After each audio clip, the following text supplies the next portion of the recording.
like to give you some empowering information, and I hope you will feel as excited about it as I do. Before that, I would like to do a little exercise with you. I'd like to start from this side, and I would like to ask the first person sitting and going to each third person to stand up or raise your hand. Go ahead, don't be shy. Everybody, please. It's an audience exercise. Please don't be shy.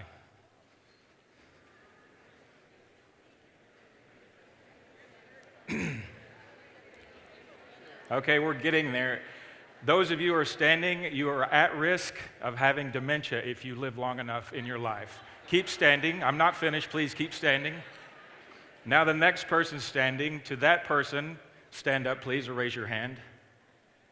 Go ahead, don't be shy. This isn't your exercise for the day.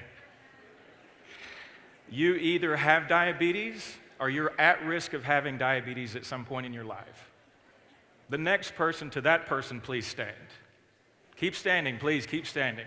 This is a group activity. I'm trying to get a little movement here. I don't want anybody sleeping through my talk. Okay, these folks, you either have had cancer or you're at risk for having cancer at some point in your life. The people that are still standing, you are at risk for some form of cardiovascular disease. You can sit down, please. Thank you. If you didn't realize it already, this country has an epidemic of chronic diseases. Did anybody not know that? Anybody? Okay, good. The concept that I'm going to present to you tonight is nothing new, it's nothing novel. This has been around longer than our calendar. Hippocrates, the father of modern medicine, said, "Let food be your medicine." James Lind, the captain of the British Navy, the Royal Navy in the 1700s, when the British was dominating the world, discovered that lemons, limes, and oranges could be used to prevent and cure scurvy.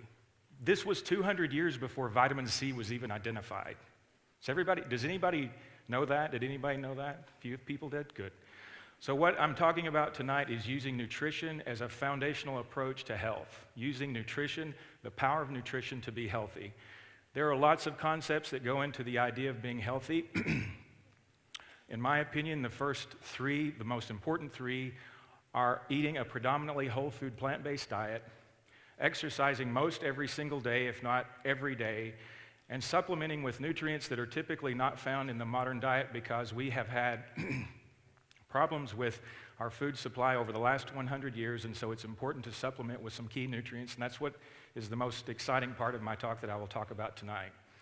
Now, if you do not understand or if you have no appreciation or value for nutrition in your life and how that affects your health, I would say to you that it's probably not the least of which due to all the funding, all the advertising, all the marketing money that's been spent by the pharmaceutical industry to convince you that pharmaceuticals are needed to manage your health, right? There are millions and billions of dollars. I mean, just turn on the TV. You see commercials all the time promoting the use of drugs.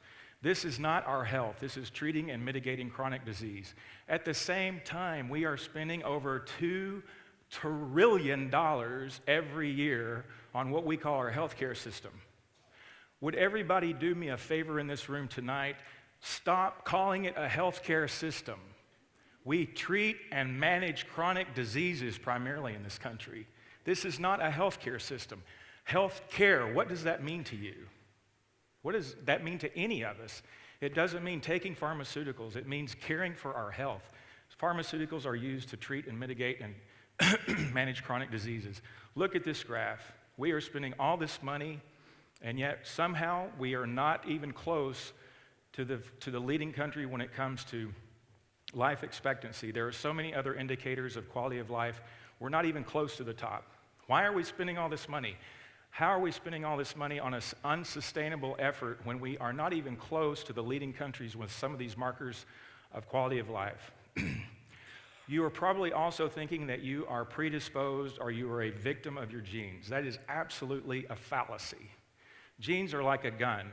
They do nothing until they take in information from the environment and then they do something. And we hope that they do something good for us, not express a disease. We want them to express good things, excuse me. So please don't think that you are a victim or you have an inevitable situation when it comes to your genes. Folks, there is also no magic bullet. There is no genius at the University of Miami. There is no genius at Harvard, Yale, anywhere else coming up with a magic bullet for our pill-popping society to prevent and reverse conditions that have resulted in 30 or 40 years of bad behavior on our part. You have to manage what you do every single day. If you do not know these numbers, roughly 70% of our nation now is either overweight or obese. Does anybody not know that? And this is a very recent phenomenon. This has only happened within the last 50 or 60 years. Ladies and gentlemen, our genes just didn't decide to say in the last half century, it's time for us to get fat and sick. Seriously. I'm not even trying to be funny with that. But guess what? The rise in this overweight obesity trend parallels what has happened with the fast food industry. We have this enormous rise in all these companies now that produce fast food. So what happened to us? We are now overfed and undernourished. We're eating food-like substances, as Michael Pollan says. He said it very brilliantly. Food-like substances. It's no longer food. And even the food we eat now, today, even if it's good food, chances are if you don't buy organic, you're buying food that's been genetically modified.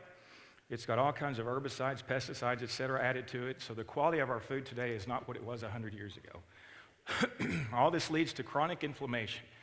Chronic inflammation is rampant throughout the medical literature. It's known now to be a predisposing factor to all kinds of chronic diseases, the ones that I just mentioned. And I'll talk a little bit about how we can prevent that here in just a second. My colleagues and I, what we are doing loosely is part of the branch of science called glycomics. You've probably heard of proteomics. You've probably heard of genomics. Well, we're doing things in the field of glycomics. So we're studying monosaccharides. We know that these monosaccharides are very important to our foundation of health. Particularly mannose, is a sugar, is a saccharide that's found in aloe vera. This aloe vera has been used for thousands of years by humans, right? I mean, everyone knows that aloe vera is you think of it as being used topically, of course, when you have a burn or a cut or something like that. But actually, it's just as potent, if not more potent, when you take it orally.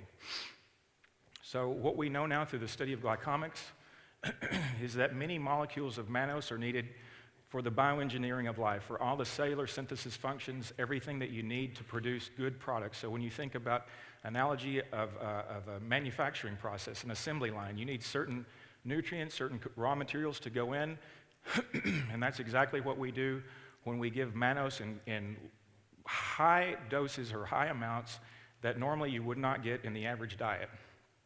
So you may be thinking to yourself, okay, that's great. So what do I do? How can I get these things? Well, again, I just mentioned aloe vera. If you have, I don't know, I think you guys got some sort of a goodie bag, if I can call it that, some sort of a sample.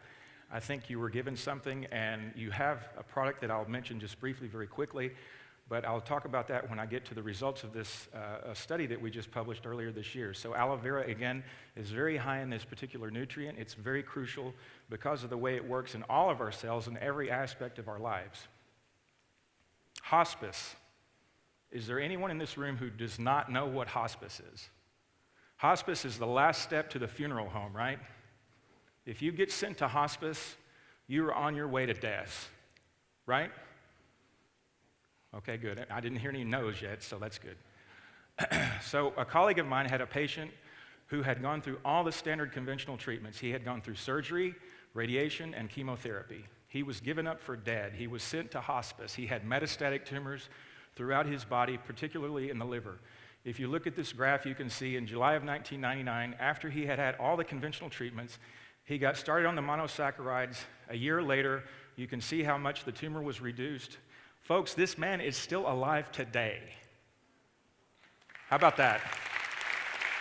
Yes. Now, I know some of you may be thinking this is medical heresy. It's not medical heresy. This is giving the body the raw materials it needs to function properly. This is allowing the body to do what it is intended to do. I don't care if you believe in evolution or creation or some combination. This is much more fundamental than treating disease with drugs.